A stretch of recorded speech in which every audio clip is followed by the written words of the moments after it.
नमस्कार दोस्त, आपका स्वागत है हमारे show career talk with subject matter expert के 16वें एपिसोड में। आज हम फार्मेसी की फील्ड में मौजूद करियर अपॉर्चुनिटीज को एक्सप्लोर करेंगे। एक फार्मासिस्ट हेल्थ केयर प्रोफेशनल होता है जिसकी स्पेशलाइजेशन मेडिकेशन के यूसेज और एडमिनिस्ट्रेशन में होती है। फार्मेसी की डिग्री के बाद बहुत सारे करियर ऑप्शंस हैं, जैसे hospital, medical research scientist, clinical research associate और भी बहुत सारे। इस पर विस्तार से बात करने के लिए आज हमारे साथ डॉक्टर वंदना अरोरा मौजूद हैं। मैडम लॉयड कॉलेज की ग्रुप डायरेक्टर हैं। इन्हें फार्मेसी की फील्ड में एक्सटेंसिव एक्सपीरियंस है। मैम इस फील्ड को बेहतर गाइड कर सकती हैं। अब मैं national institute for career services की director madam Mrs एमलता Gautam ji का स्वागत करती हूँ और उनसे अनुरोध करती हूँ कि वो इस कार्यक्रम को आगे बढ़ाएं। Over to you madam. Thank you doctor Vandana, आपने इस प्रोग्राम को ज्वाइन किया। जितने भी हमारे बच्चे जुड़े हुए हैं इस प्रोग्राम को देखने के लिए, मैं आप सभी से एक रिक्वेस्ट जरूर करना चाहूंगी कि हम सभी जो लोग हैं वो जो ट्रेडिशनल कैरियर्स हैं, लाइक डॉक्टर्स हैं, इंजीनियर हैं या सिविल सर्विसेज हैं, उसी की तरफ ध्यान देते हैं। हमने कभी ये ध्यान नहीं दिया है कि पैरामेडिकल या फार्मेसी या नर्सिंग या और भी बहुत सारे कैरियर्स हैं जिसको हम ऑप्ट कर सकते हैं और अपना आगे जो जीवन यापन है वो कर सकते हैं। तो आज जो डॉक्टर वंदना आपको बताएंगे उसको बहुत ध्यान से सुनिएगा। डॉक्टर वंदना, स्वागत है इस प्रोग्राम में आपका। जितने भी व्यूअर्स हैं वो आपको सुनेंगे, देखेंगे और समझेंगे कि किस तरह से वो अपना करियर जो है फार्मेसी में बना सकते हैं। मैं आपको ये बताना चाहूंगी कि ये जो मॉडल कैरियर सेंटर है, देश भर में हमारे करीब 400 मॉडल कैरियर सेंटर हैं जो कि इसी तरह की सुविधाएं अक्रॉस इंडिया दे रहे हैं और जो भी जॉब सीकर है उनको गाइड भी कर रहे हैं, उनको प्लेसमेंट सर्विसेज भी दे रहे हैं। तो मैं चाहूंगी कि आप डायरेक्टली हमारे जो जॉब सीकर हैं उनसे रूबरू हो और उनको बताएं कि किस तरह से फार्मेसी में करियर बना सकते हैं और किस तरह से हम आगे बढ़ सकते हैं। Thank you to you Vandana ji. Thank you, ma'am. And thank you, Akanksha, for getting me on this platform.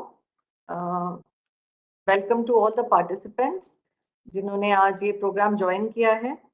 Nix is doing a wonderful program by connecting the youth to the right career options, and I saw on your website you're doing a wonderful job by connecting the right candidates to the job providers as well.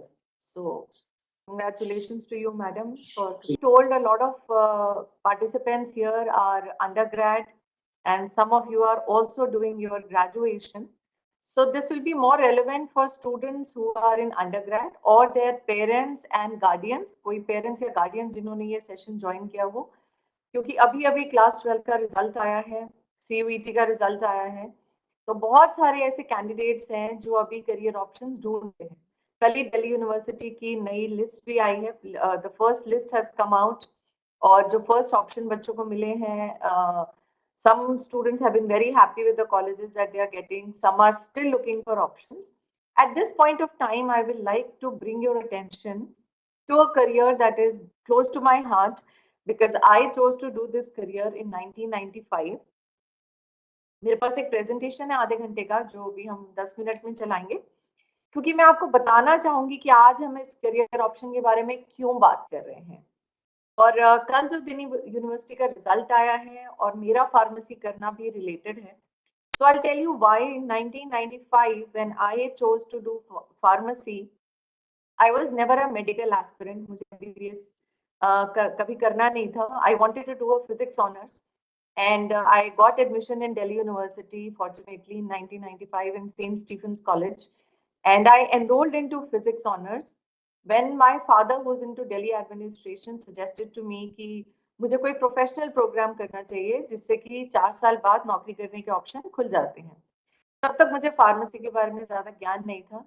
12th में I got a 92.6%, and option सभी खुले थे। Delhi university के colleges कहीं पर भी चाहते admission हो जाते हैं। सेंट स्टीफेंस अटेंड भी किया मैंने 3 दिन के लिए एडमिशन लेने के बाद।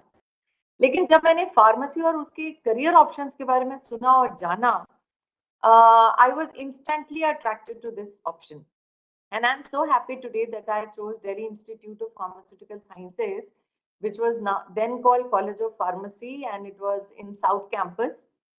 It is now a university in South Delhi, Push Bihar mein, Delhi Institute of Pharmaceutical Sciences and Research के नाम से. तो अभी वो और ज़्यादा acclaimed है, तब भी कट ऑफ वहाँ पे 87-88% जाती थी. और अभी तो cut off I think is close to 90%. They take admission through class 12th marks, but there are many other options which are available in India now if you want to pursue pharmacy education. There are a lot of private colleges, there are a lot of government colleges. In fact, there are close to 3,850 colleges across India जहाँ पे pharmacy education दी जाती है. B Pharma diploma, which is D Pharma, and M Pharma, masters in pharmacy. So I have been fortunate enough to take my education from B Pharm to M Pharm to PhD. In fact, later in my career, now that I'm in academics, I work with an institute, Lloyd Institute in Greater Noida. I've been here 18 years. So I've been fortunate enough that I could do my LLB, LLM also after that. And then I did my management program from IIM Bangalore. So that has, made my career, made me what I am today, but all thanks to the beginning of B Pharma profession. So after my M Pharm from Delhi College of Pharmacy, I joined Ranbaxy as a research scientist, जिसने actually बहुत ही strong foothold दिया मेरे career को उस time पे. और अगर वो industrial exposure मुझे नहीं होता, तो शायद मैं एक successful academician नहीं बन पाती.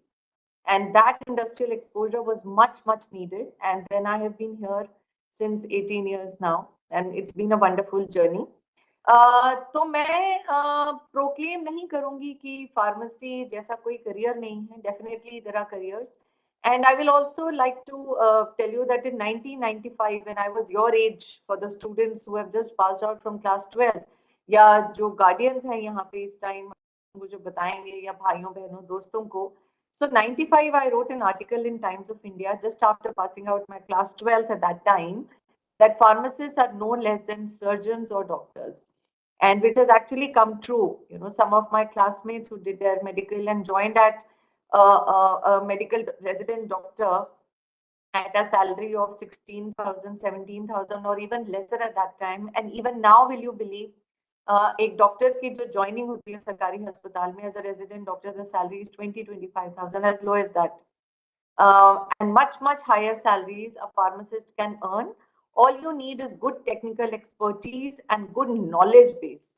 So then you can excel in any career. And why pharmacy most importantly? क्योंकि pharmacy जैसे career में recession नहीं है. It is a recession proof career. मैं आपको एग्जाम्पल देना चाहूंगी. अभी जैसे ये कोविड पैंडेमिक आया, इन 2 सालों में हर एक लेमैन ने, हर एक घर में, हर एक ग्रैंडफादर, ग्रैंडमदर, बच्चे, ताऊजी, मामा जी, सबको एक वर्ड फार्मासिस्ट, दवाइयाँ, वैक्सीन, माइक्रोऑर्गेनिजम्स, वायरस, एक ऐसी चीजें हैं, ऐसे वर्ड्स हैं जो हर एक लेमैन के लैंग्वेज में है. So why so importantly pharmacist has come out so important after the COVID pandemic? Because we all realized that new diseases are going to come up in the universe one after the other. चाहे वो AIDS हो, या अभी चाहे COVID हो, चाहे malaria हो, dinghy हो, फ्लू हो, बुखार हो, सिर दर्द है, टांग दर्द, spinal injuries, cancer, so you name it, high blood pressure, diabetes. There are n number of diseases in the world and new microorganisms are coming up. Nobody had expected कि COVID का इतना नुकसान हो जाएगा इस यूनिवर्स में. So नए microorganisms आते रहेंगे और हमें नए brains चाहिए दुनिया में जो उन microorganisms को मारने का काम कर सके. एक कोविड की वैक्सीन बनाने में हमें 1 साल लग गया. उसके भी ट्रायल्स हम नहीं कर पाए क्योंकि समय कम था और वैक्सीन बहुत जल्दी हमें जनता तक पहुंचानी थी. तो we need those brains. And who are those brains? जो लोग लैब्स में, लेबोरेटरीज में काम करते हैं प्रॉपर वैक्सीन या दवाई बनाने का, उन्हीं को हम बोलते हैं pharmacist.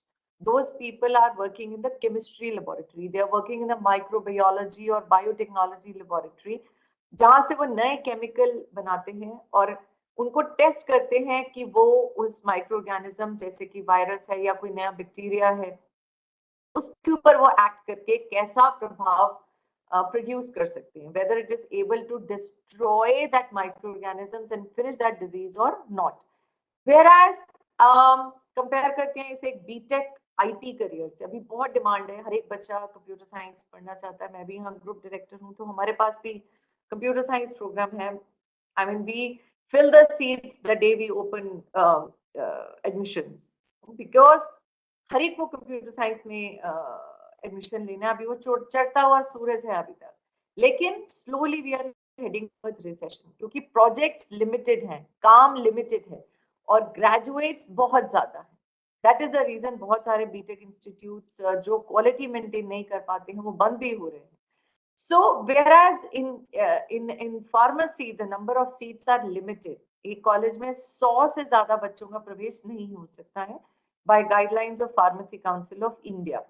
So whereas in a BTech institute a university can go up to 2000 3000, in fact some colleges in the south which are universities have as close as 20,000 seats in computer science. So the production of computer scientists is more than what is the demand.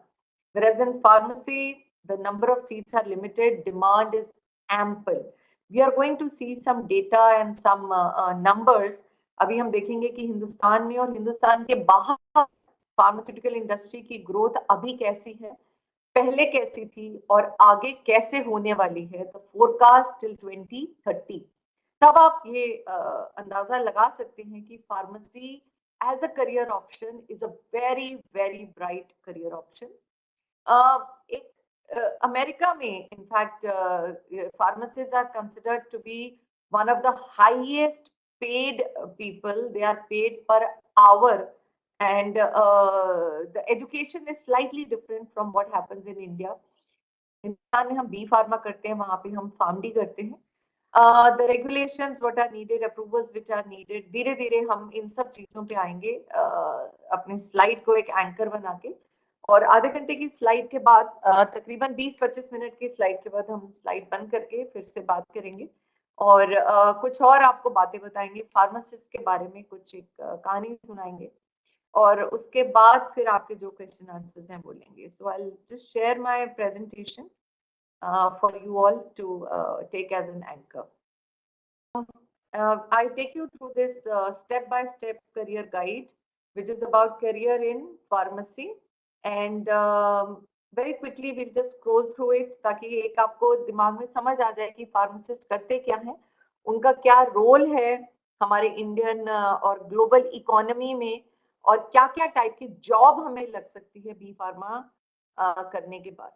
So pharmacist जो है, पहला काम है उनका community और hospital में काम करना। जैसे आपने अपने नेबरहुड में देखा होगा जो फार्मासिस्ट की शॉप्स होती हैं, जिनको इंडिया में हम केमिस्ट बोलते हैं। Chemist is actually a wrong term because chemist is the person who works in the chemical laboratory. So the ideal term is a pharmacist और a drug store. So main काम है pharmacist का वहां पर उस pharmacist shop में दवाइयां देना और लोगों को गाइड करना कि वो दवाई लेने कैसे हैं। कई बार दवाई खुले खाली पेट लेनी है, कोई पेट भर के लेनी है, कोई दो दवाइयां आपस में इंटरैक्ट करती हैं वो एक साथ नहीं लेनी होती हैं। कई दवाइयां जो दूध के साथ बिल्कुल अलाउड नहीं है, जिसे हम बोलते हैं बाद में कि मेरे को साइड इफेक्ट्स हो गए, तो वो साइड इफेक्ट्स कैसे प्रिवेंट किए जा सकते हैं, ये सब काम है फार्मासिस्ट का बताना।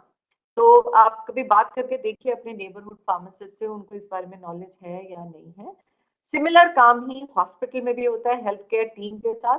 अगेन हॉस्पिटल में भी एक फार्मेसी होती है जहाँ पे दवाइयाँ आती हैं, दवाइयों को रखा जाता है और दवाइयों को आगे डिस्पेंस किया जाता है। So that is the main work of a pharmacist in a health care team. जो दूसरा मेन रोल है जहाँ से मैंने अपनी शुरुआत करी is in the pharmaceutical industry. So India में बहुत बड़े बड़े फार्मास्यूटिकल इंडस्ट्रीज हैं। In fact India is called the pharmacy of the world. where I started my career was then called Ranbaxy R&D, which is now called Sun Pharma. इनके तब 2 R&D होते थे गुड़गांव में, अभी 4-5 R&D हैं गुड़गांव, दिल्ली NCR में। So pharmaceutical industry is mainly into generics, मतलब जो बहुत महंगी दवाई यूएस या यूरोप में मिलती है, उसका सस्ता वर्जन हम हिंदुस्तान में ही प्रोड्यूस करके जनता तक पहुंचाते हैं, जिनको बोलते हैं जेनेरिक्स, जिसमें सेम केमिकल फॉर्मूला है, लेकिन जो इंडिजिनसली हिंदुस्तान में ही बनाई गई है, इसलिए उसका रेट कम है, कॉस्ट कम है. So pharmaceutical industry is very big in India. Sun Pharma, Cipla, Cadila, Intas और अब पतंजलि, बहुत सारे कंपनीज हैं दिल्ली एनसीआर में, मेनली अहमदाबाद में और बॉम्बे में, Hyderabad, doctor Reddy's. So these are the companies which form a part of pharmaceutical industry. तो यहाँ पे आप जॉब कर सकते हैं. And the third is in the administration. तो एक बार जब दवाई बन जाती है तो उसको अप्रूव कराना सरकार से बहुत जरूरी है. जैसे भी आपने देखा वैक्सीन, तो हम अखबार में पढ़ते थे कि ये वैक्सीन को अप्रूवल मिल गया है अब लगने का. पहले क्या था, एल्डरली को लगी, उसके बाद 18 साल से ऊपर को लगी, फिर 18 साल से कम के लोगों को लगी. तो ये कौन डिसाइड कर रहा था कि वैक्सीन कौन से एज ग्रुप को लगनी है, कौन से को नहीं लगनी है, वैक्सीन सेफ है या नहीं. हो सकता है वैक्सीन से अपने कुछ साइड इफेक्ट होते जो कि ह्यूमंस के लिए अनसेफ थे. So that regulatory body is the administration around the medicines. So the highest body is Drug Controller General of India, who sits in Delhi in FDA Nirman Bhavan, and उनका stamp से ही कोई भी company दवाई को बनाना, बेचना या export करना या इंपोर्ट करना कर सकती है. हर एक चीज के लिए लाइसेंस चाहिए, बिकॉज दवाइयाँ जो है वो इस्तेमाल होती हैं एक बीमार इंसान को सही करने के लिए, और जिसे कहते हैं pharmacist is between life and death. So because you are creating medicines which can give life to a person, तो इसीलिए उनके अप्रूवल होना बहुत ज्यादा जरूरी है. So these are the three broad areas where pharmacists are involved. अब ये आपको देखना बहुत जरूरी है. फार्मास्यूटिकल जो मैन्युफैक्चरिंग मार्केट है, ये ग्राफ देख के आपको अंदाजा हो जाएगा कि ये this is a global graph. ये सिर्फ मैंने 2018 से 2030 वाला ग्राफ लिया है एक्यूमेन रिसर्च से, और आप देख सकते हैं किस टाइप की ग्रोथ प्रोजेक्टेड है 2030 तक इन the pharmaceutical market, manufacturing market, and it is huge. It is more than any IT industry can produce. The growth, it is exponential, the way pharmaceutical market is growing. अब जैसे जैसे market बढ़ेगा, ये तो economy का rule है, ये तो जॉब मार्केट का रूल है. जहां इतना ज्यादा डिमांड है मार्केट में, वहीं पर जॉब क्रिएशन भी है, और जहां जॉब क्रिएशन है वहां पर स्किल्ड मैन पावर की जरूरत है. हमें सिर्फ फार्मासिस्ट नहीं चाहिए, हमें ऐसे फार्मासिस्ट चाहिए जो केपेबल हो, जिन्हें काम करना आता हो इंडस्ट्री में. दिस इज अ फिगर जो मैंने आपके लिए रखा है from the Indian pharmaceutical market. The first figure that is there is the revenue of Indian pharmaceutical sector till 2020, which is given by McKinsey, which is a consulting company. So 2020 भी मैंने इसलिए रखा है क्योंकि तब कोरोना काल शुरू हुआ था. उसके बाद the growth has even grown, even the growth has been even more. But 2020 तक भी आप देख सकते हैं the growth is exponential in the last 5 years from 2016 to 2020. Now also I put a graph of the Indian retail pharmaceutical market, मतलब वो दवाइयाँ जो retail में भी मिलती हैं, which are non-prescriptive drugs. So again you can see the growth is very rapid until 2023.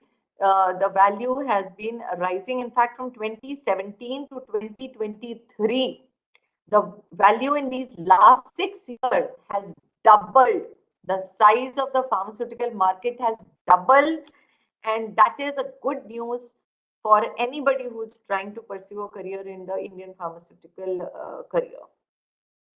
Now मैंने कुछ career options हैं जो यहाँ पे आपके सामने रखे हैं, ताकि आपका एक नजरिया बन पाए, एक ओवरव्यू. आई एम श्योर बहुत सारी चीजें जो आपको इसमें नहीं आएंगी.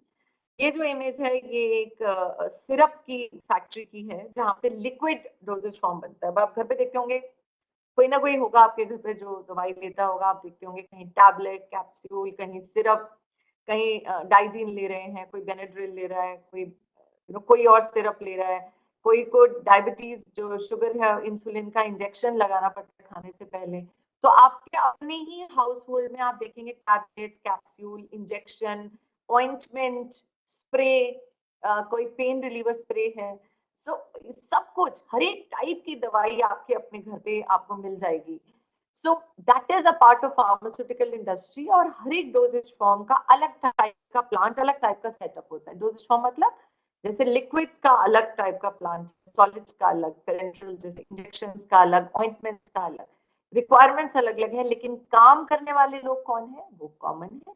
काम करने वाले लोग हैं हम जैसे pharmacist who are in the pharmaceutical industry. Industry भी बहुत तरह की है, डिपेंडिंग ऑन वो इंडस्ट्री क्या काम करती है। There are companies like Sun Pharma, there are companies like Dr. Reddy's, like Intas, जो बहुत ज्यादा R&D में काम करती हैं, जिसे बोलते हैं रिसर्च एंड डेवलपमेंट। बहुत पैसा लगाते हैं नए मॉलिक्यूल निकालने में, नई दवाइयां बनाने में, उनमें एक्सपेंडिचर बहुत ज्यादा है। उनमें जो लोग काम करते हैं they are called research scientist, and research scientist will draw something new which will then after trials approval go into the manufacturing industry. वहां पर भी जो लोग काम करते हैं they are also pharmacists. So pharmaceutical industry is very very big and very diverse. एक तरह का काम नहीं है वहां पे। आपकी एक्यूमेन, आपकी नॉलेज, आपकी कैपेबिलिटी और आपकी इंटरेस्ट एरिया के हिसाब से आप चूज करते हैं कि आप फार्मास्यूटिकल इंडस्ट्री के जो एक फ्लो चार्ट है वहां पे आप कहाँ फिट होते हैं। आपका मार्केटिंग वाला एक्यूमेन है, कैपेबिलिटी है, या रिसर्च वाला है। So you can pick a career. That was the reason why I got attracted to my studies in pharmaceuticals, when I got to know that even after doing B Pharm, I'll have a lot of options to choose from. So these are the career options after doing, doing a B Pharma. अभी हमने सिर्फ industry को देखा है, अभी हम एक एक करके सारे करियर ऑप्शंस के बारे में बात करेंगे। हो सकता है इसमें काफी वर्ड्स हैं जो आपको अभी मुश्किल लग रहे हो या समझ आ ना रहे हो, विच इज एब्सोल्युटली फाइन। लेकिन कुछ चीजें हैं जैसे कि क्वालिटी एश्योरेंस, जो कि हर एक इंडस्ट्री में होती है। अगर आप एक ऑटो की कंपनी में भी हैं, ऑटोमोबाइल्स की कंपनी में या आईटी कंपनी में हैं, तो भी आप देखेंगे कि हर एक स्टेप पे क्वालिटी कंट्रोल किया जाता है या क्वालिटी एश्योरेंस मॉनिटर किया जाता है। फार्मास्यूटिकल्स में बहुत बड़ा डिपार्टमेंट होता है क्यूए और क्यूसी का, because like I told you again, giving medicines is a matter of life and death. किसी को कैंसर है, उसको आपको क्योर करना है दवाई देके, किसी को बुखार है, उसका बुखार उतारना है। So you have to give a medicine which goes and strike the right place in your brain. वो बिल्कुल जो पिन पॉइंट करके उसी रिसेप्टर पे एक्ट करना है जो आपको सिर दर्द कॉज कर रहा है। गोली खाई छोटी सी और सिर दर्द आपका आधे घंटे में गायब हो गया, क्योंकि उस गोली में एक ऐसा कंपाउंड है जो एग्जैक्टली उस रिसेप्टर पे जाके एक्ट करता है जो आपके सिर दर्द को खत्म करता है। सो QC and QA is a very important department in the pharmaceutical industry. Others are like medical writing, common pharmaceutical marketing, जब दवाई बन गई तो उसको जो बेचने का काम है, R&D, which is very very prevalent in India and abroad. Academia में आप आ सकते हैं पढ़ाने के लिए। कुछ करियर ऑप्शंस को मैंने बाद में एक्सप्लेन भी किया है। क्लिनिकल ट्रायल्स मतलब कि जब आपका मॉलिक्यूल रेडी हो गया है, उस मॉलिक्यूल को हम जानवरों पे और इंसानों पे टेस्ट करते हैं टू सी दैट बाद में उसका कोई नुकसान या साइड इफेक्ट नहीं हो। और हॉस्पिटल फार्मेसी जो हमें आपको भी एक्सप्लेन किया। Manufacturing pharmacovigilance is a post marketing surveillance. कई बार दवाई लेने के बाद भी उस दवाई के साइड इफेक्ट्स आ सकते हैं जिनको हम मॉनिटर करते हैं। People who are monitoring those side effects are also called pharmacists, and they are also, the basic qualification has been a pharmacy degree or a master's in pharmacy. Community pharmacy, like I explained earlier, is somebody who is a pharmacist in your neighborhood or in the hospital. Ideally इस community pharmacist को बहुत सारे काम करने होते हैं। हिंदुस्तान में बहुत ज्यादा कम्युनिटी फार्मेसी काम नहीं करते हैं। They just open a pharmacy shop and they are more like shopkeepers. Whereas मेरे ख्याल से जब कस्टमर उनसे पूछेगा कि सर हमें ये दवाई कैसे लेनी चाहिए, तो I am sure they will also come up and do your counseling. There are a lot of pharmacies in South India mainly where this is very prevalent, where there is a counseling section in a pharmacy shop, जहाँ पे जब आप कोई दवाई लेते हैं तो pharmacist आपके साथ बैठते हैं 2 मिनट के लिए और आपको समझाते हैं ये दवाई कैसे लेनी है, दिन में कितनी बार लेनी है, पानी के साथ, दूध के साथ, चाय के साथ कैसे लेनी है, और अगर आपको कोई साइड इफेक्ट हो तो उसको कैसे मॉनिटर करना है. So that is one good paying job as well, a community pharmacist. Then similar is hospital pharmacist, where again an inventory is maintained by the pharmacist. ये बहुत सारे positions इंडिया में निकलते हैं. हर एक सरकारी अस्पताल में एक pharmacist की position आती है, who is a chief pharmacist also, and there are assistant pharmacists as well. Good paying job, starting salary of 40-50,000 per month, and it is a good job if you get to get it. So इसके लिए UPSC का exam होता है और बहुत सारे और सरकारी पोजीशंस भी इसके निकलते रहते हैं जहाँ पे आप अप्लाई कर सकते हैं. फार्मास्यूटिकल होलसेलिंग या डिस्ट्रीब्यूटरशिप जिसे बोलते हैं, जो एक इंटरफेस है, जैसे कि बहुत बड़ी कंपनी है जो दवाइयां बनाती है, अब वो डायरेक्टली तो केमिस्ट शॉप पे बेचने आएगी नहीं, तो जो बीच में इंसान होता है डिस्ट्रीब्यूटर, जो कि फॉर एग्जांपल आपको इंसुलिन के इंजेक्शंस फार्मासिस्ट तक पहुंचाने हैं. So a distributor is a person जो ये इंसुलिन के इंजेक्शंस लेगा और हर एक फार्मासिस्ट को सप्लाई करेगा. For example there are 10 pharmacist in a particular area. This distributor will supply this insulin injection to 10 pharmacists. So for that also you need a license, and the person who does pharmaceutical wholesaling or distributorship also needs to have a pharmacy degree. Obviously there are higher degrees in pharmaceutical sciences. आप इसके बाद M.Pharm कर सकते हैं, MSc कर सकते हैं, और उसके बाद आप PhD कर सकते हैं in various things like pharmaceutics. ये काफी अक्षर है जो हो सकता है आपको समझ ना आए. Pharmaceutics, pharmacology, chemistry या practice. उसके लिए एक एग्जाम होता है आपको, जिसे अभी GPAT का एग्जाम बोलते हैं. After B Pharma, you need to give your graduate pharmacy aptitude test. इसको पहले GATE का एग्जाम बोलते थे जब हमने दिया था. At that time, IIT used to conduct this exam, and it was the same similar exam as what BTech students give to get into the MTech. Exam अलग होता है, इसमें pharmacy वाले subjects होते हैं, and that you have to qualify to get into M.Pharma, or you can do an MSc followed by a PhD depending on what you have to do. And for the people who are interested in government kind of jobs, again, you need to give a UPSC exam. एक बहुत important position है सरकारी, जिसके बहुत अखबार में भी ads आते हैं, आप कभी सर्व करें एम्प्लॉयमेंट न्यूज वगैरह. तो एक ड्रग इंस्पेक्टर की पोजीशन होती है जिसकी basic qualification is a B Pharma.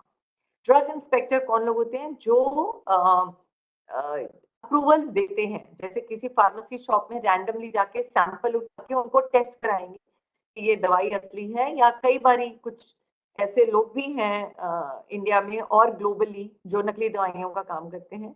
So they are the drug inspector are the ones who pick up samples randomly and get them tested in the laboratories.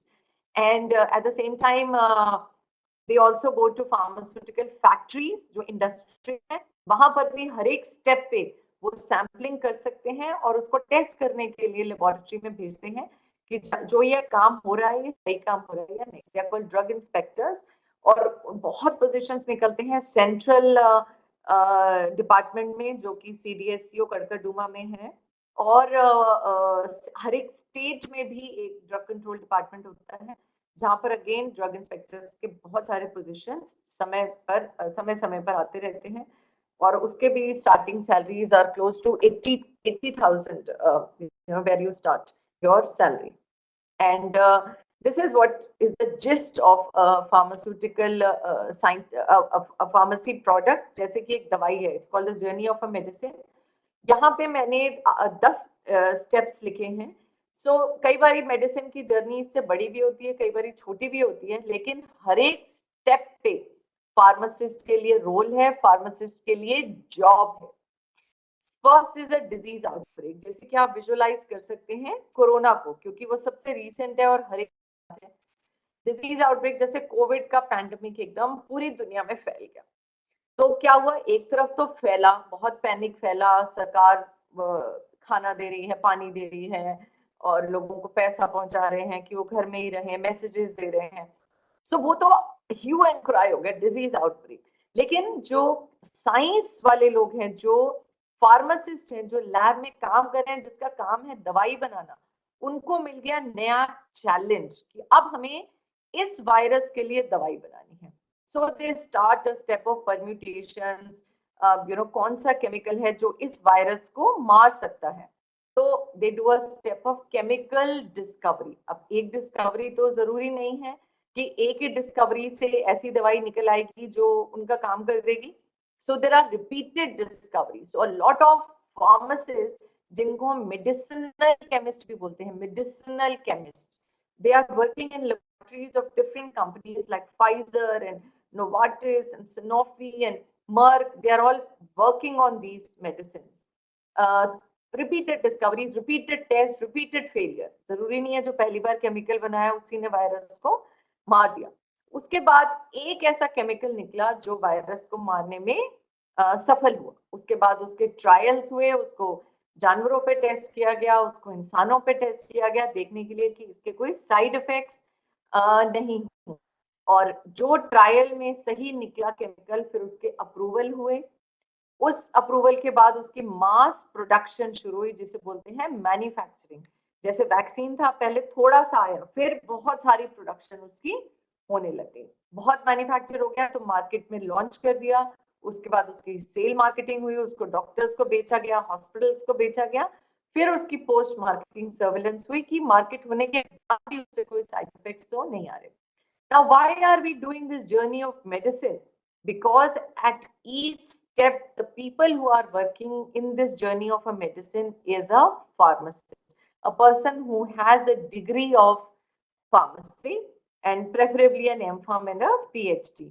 Chemical discovery में, tests में, clinical trials में, approvals में, manufacturing में, marketing में, post marketing surveillance में, जितने भी jobs हैं वो सब are taken care of by the pharmacist. That's why this is like very, very important to you. Just 1 minute I will spend on what in India you need to do to become a pharmacist. You have to have minimum 60% in 12th with PCM or PCB from any recognized university or board. And I've already spoken to you about the average salary that you can earn, close to 3.5 lakhs. And most of the colleges in India charge around 1 lakh to 2 lakh fees per year for a B Pharma degree. It's a 4-year program. And there are various specializations जो आप B Pharma में specialization नहीं है, लेकिन उसके बाद अगर आप M Pharma करना चाहें, so there are specializations like these. These terms could be new to you, so we can skip that. And again, some other specializations that you can do. Again, these companies, the top 8 pharmaceutical companies like Reddy's and Zydus, ये सब नाम आपने सुने होंगे या देखे होंगे दवाइयों के पैकेट के पीछे। और जो कॉलेज करते हैं इंडिया में, I've just to be on the safe side, not mentioned a lot of private colleges here, but colleges like ours, which we are in Greater Noida, and others are also giving quality education. But Jamia Hamdard and Dipsuru, from where I did my B Pharma, M Pharma, then Naipar Mohali, Naipar Hyderabad, Naipar Ahmedabad, BITS Pilani, ICT Mumbai are some of the good colleges which give B Pharma degree. So this is about the gist about pharmaceutical education in India, जो कि आप कर सकते हैं उन लोगों के लिए जिनको अभी तक बिल्कुल नॉलेज नहीं है फार्मेसी की और जो कि ये काम करना चाहते हैं. So it is actually a career which is close to my heart, considering what I told you, how I started, and and I made well into it not because I did my LLMs and my IIM Bangalore after that. That was much later जब मैं academics में आ गई और मैंने decide किया कि मुझे academics में ही रहना है. और again आप लोगों का भी, because it's a one-way communication as of now, I don't know what stage of life you are in, but if you have just done your class 12, consider, and if you have a science background, or if you want to guide somebody, your friend or your sister or somebody in your family, your kid or your, whoever is close to you, I would really recommend. There are other career options also where, given a chance, I would like to talk to you about management as a career option as well, because I did that too. And that has really helped me shape my career when I learned my finance and accounting after being a science student. So maybe sometime we are going to talk about management education as well. But yes, what destiny has to do, before I, open the session to question and answers, if you have any. One story which really inspires me, and since I'm talking to a group of miscellaneous category of people, so there was this man, up हो सकता है आप में से कई लोगों ने ये स्टोरी सुनी हो, because it's very very close to my heart, and पहली बार मैं आप लोगों के सामने, I'm talking about a career discussion.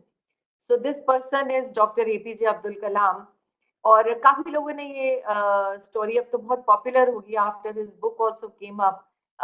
So Dr. APJ Abdul Kalam was born to a fisherman's son. उनके जो फादर थे वो नाव चलाते थे और मछली पकड़ने जाते थे समुद्र में. रामेश्वरम में उनका जन्म हुआ, जो एक तीर्थ स्थान भी है, और मछली भी पकड़ते थे, और कई बार जो लोग वहां पिलग्रिमेज के लिए जाते थे, तीर्थ के लिए, उनको अपनी नाव में ले जाते थे.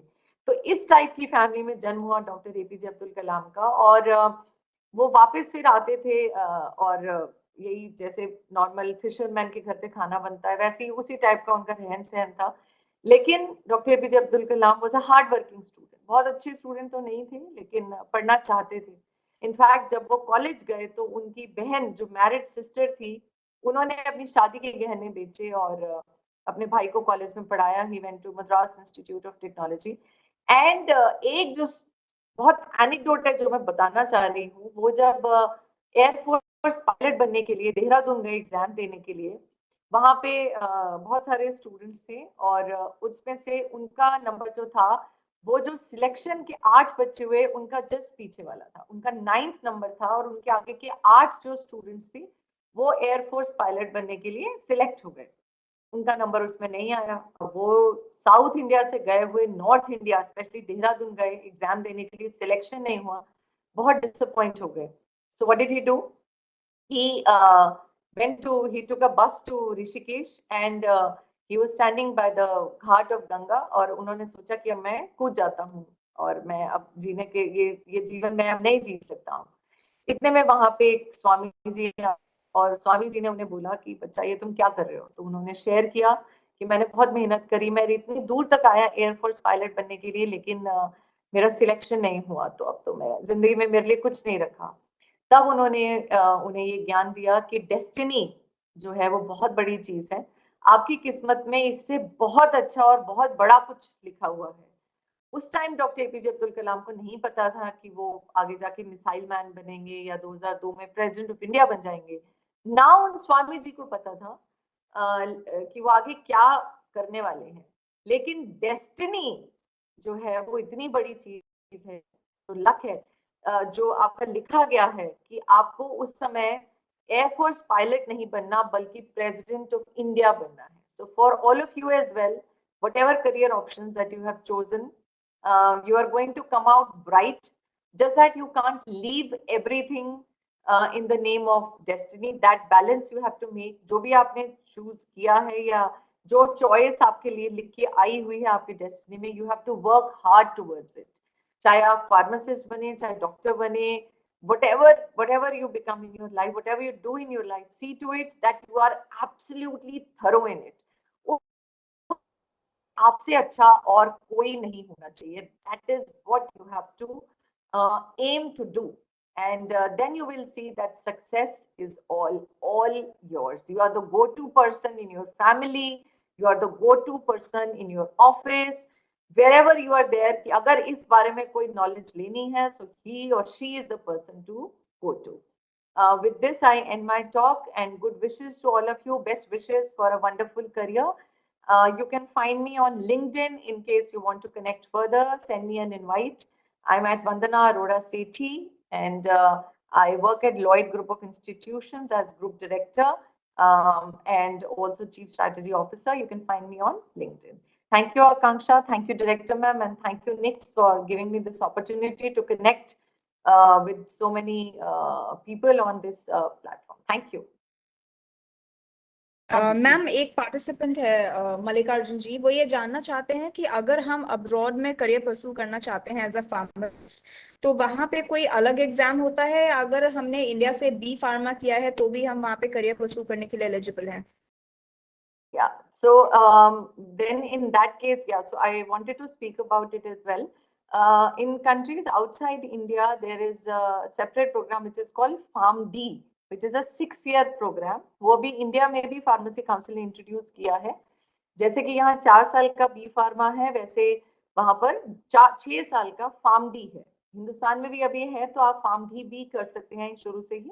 लेकिन अगर आप बी फार्म कर चुके हैं तो इसका पोस्ट बैक्यूलरेट करके एग्जाम आता है वहां पे, वो आपको 6 महीने में वो एग्जाम देना होता है और उसको क्लियर करना होता है. Then you are eligible to for further things in another country. That exam has to be given. So post baccalaureate exam India में भी दे सकते हैं आप वो एग्जाम, बाहर जाके भी दे सकते हैं. नैप्टेल एग्जाम भी उसे बोलते हैं. वो वहां जाके आपको you have to give that exam when you go out. B Pharma degree is not recognized outside India.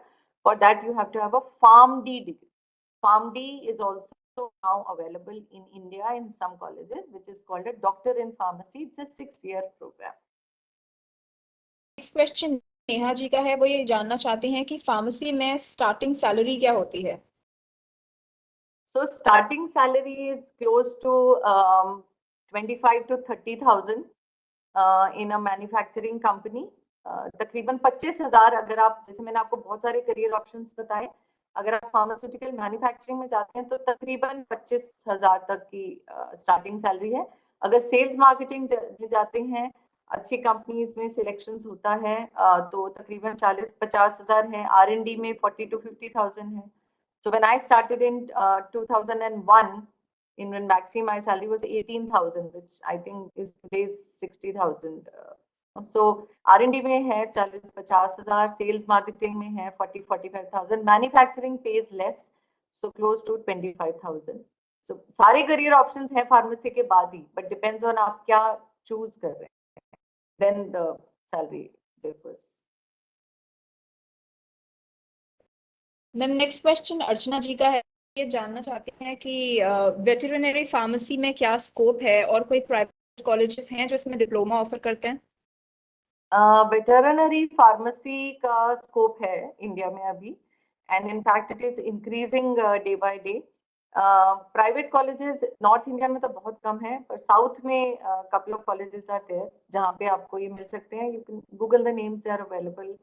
And the scope is increasing now, but unfortunately the payment structure in veterinary pharmacy is not very high unless you develop some extra certifications like logistics. For example, आपने सिर्फ veterinary medicine पढ़ा, उसके साथ supply chain and logistics भी पढ़ लिया in veterinary pharmacy, then it gives you an add-on, and then finding a job is much easier. जैसे कि पहले ओखला में ही प्लांट थे, कुछ वेटरनरी कंपनीज के जो मेडिसिन बनाते थे इनके, सो वहां पे थे, but now they all been move to either the north east of India और they are in Baddi. So the salary structures, because it's a very niche area. One, you are working in pharmacies, then you are only specializing in veterinary pharmacy. So the number of companies are not so many who are working on medicines for animals. So that's why the scope is not very high. It's a very niche area. लेकिन अगर आपका interest है, then you can excel in this. I hope that helps. Next question Rinki ji का है, वो ये जानना चाहते हैं कि कम्युनिटी फार्मासिस्ट और हॉस्पिटल फार्मासिस्ट में बेटर ऑप्शन कौन सा होता है? Thank you for bringing this Rinku. In fact क्योंकि इंडिया में हॉस्पिटल जो फार्मासिस्ट है उसका बहुत ज्यादा रोल नहीं है. जैसे कि अब्रॉड, इंडिया के बाहर जो है सबसे ज्यादा सैलरी, जैसे मैंने बताया, फार्मासिस्ट की होती है. They are paid by the hour. So वहाँ इसलिए क्योंकि जब हॉस्पिटल में डॉक्टर राउंड पे जाता है तो उनके साथ फार्मासिस्ट भी राउंड पे जाता है उतनी ही इज्जत के साथ. सो जब डॉक्टर डायग्नोज करता है कि ये पेशेंट को ये बीमारी है, तो जो फार्मासिस्ट है वो उनका दवाई बताता है कि अगर ये है तो ये दवाई है और ये दवाई को ऐसे लेना है. So the role is equally good as a doctor. Doctor will diagnose the disease and the pharmacist is going to tell you how to take the medicine, which medicine to take. So that is actually a role of hospital pharmacist. लेकिन हिंदुस्तान में अभी hospital pharmacist का role बहुत ज़्यादा है नहीं. उनका role is mainly specified to the pharmacy of the hospital. मतलब जो pharmacy store है hospital का उतना ही उनका role है. Inventory maintain करना, issue करना, दवाई issue करना, दवाई वापस लेना. Whereas a community pharmacy is your neighborhood pharmacist. They have a much wider role if they want to do. They can, so like I said, there are some pharmacies in the south which have a small counseling center, counseling room as well. So जब आप दवाई लेने गए, you sit with your pharmacist and speak with them. And not only about the medicine that you are taking, other things as well. कि आपको suppose कोई माता जी कहे तो माता जी आपको और क्या बीमारी है, भाई मेरे को डायबिटीज भी है, डायबिटीज के लिए आप क्या क्या करते हैं, आप क्या आयुर्वेदा क्या ले रहे हैं, क्या आप प्राणायाम करते हैं, you know, so more of a counselor also a community pharmacist can be. So the scope of a community pharmacist is much higher. तो अगर आप लोग में से कोई को लाइसेंस मिलता है डिप्लोमा करने के बाद या बी फार्मा करने के बाद, you can always aim to open such a pharmacist जहाँ पे फार्मासिस्ट ओपनली काउंसलिंग करे, and you will see that very soon it will become very popular. You know, people will come to those pharmacies where they get these kind of counseling. So that is the difference, and that's how community pharmacy and hospital pharmacy differ.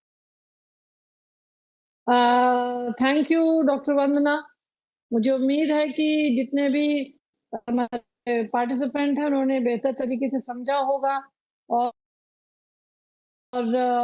अब जितने भी आपके पास job seeker आते हैं उनको आप pharmacy के field में जो भी कैरियर ऑप्शंस अवेलेबल हैं उनको आप बेहतर तरीके से गाइड कर सकते हैं। जो भी मेरे वाईपीज हैं हम उनको इसलिए इन सारी नॉलेज के साथ में इक्विप कर रहे हैं क्योंकि आपका काम कैरियर काउंसलिंग का भी है, ना केवल आपको एम्प्लॉयमेंट की अपॉर्चुनिटीज जॉब सीकर तक पहुंचाना है, बट उन्हें गाइड भी करना है कि उनके लिए कौन सी राइट है जिसको अवेल करें और अपने कैरियर ग्राफ को आगे बढ़ा सकें। सो थैंक यू डॉक्टर वंदना। हम ऐसे ही और एपिसोड लेके आपके साथ में जुड़ेंगे दोबारा से। वैसे अभी तक हमारे जो एपिसोड हो चुके हैं करीब 13 कैरियर टॉक्स के एपिसोड हैं जो यूट्यूब चैनल पे पड़े हैं NICS के। जितने भी वाईपीज हैं सभी से रिक्वेस्ट है कि वो अपने अपने एरिया में जितने भी जॉब सीकर हैं उनको उनका लिंक भेजें, सो दैट कि उस कंटेंट की जो इंफॉर्मेशन है या उसका जो कंटेंट है उस कैरियर टॉक का वो ज़्यादा से ज़्यादा लोगों तक पहुंच सके। ठीक है, सो मुझे लगता है कि वंदना जी आप ने इस सेशन को एंजॉय किया होगा और Yes, thank you for the thank you opportunity. so You're much. doing a wonderful job. Thank you. हम आगे भी आपसे जुड़े रहेंगे और ऐसे ही दूसरे टॉपिक पे हमारे जो वाईपीज हैं उनको स्ट्रेंथन करेंगे। Thank you Akanksha, thank you my all the YPs who join today. Please disseminate this information to each and every job seeker. Thank you. Thank you, ma'am. See you then.